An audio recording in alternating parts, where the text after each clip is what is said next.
People, unfortunately, that were suffering in chronic pain and were living off of pharmaceutical drugs and didn't see any hope. But yet these beacons of hope were there to help those people overcome that pain.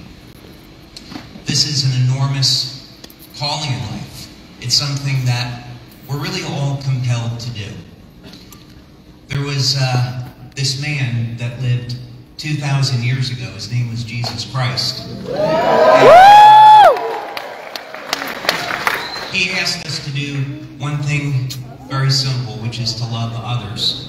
And what he would do is he would go out and teach us about the kingdom of God and the kingdom of heaven. He would teach us that we should feed people that are hungry. He taught us that we should heal those that are sick and live a life of self-sacrifice so that we can help others in need and make this world a better place. Wow.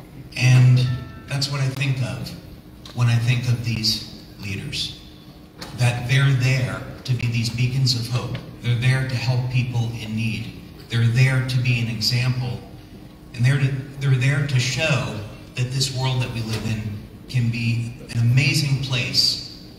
All we have to do is just care for one another and to be there for those in need. So please give a warm round of applause and let's give thanks to these amazing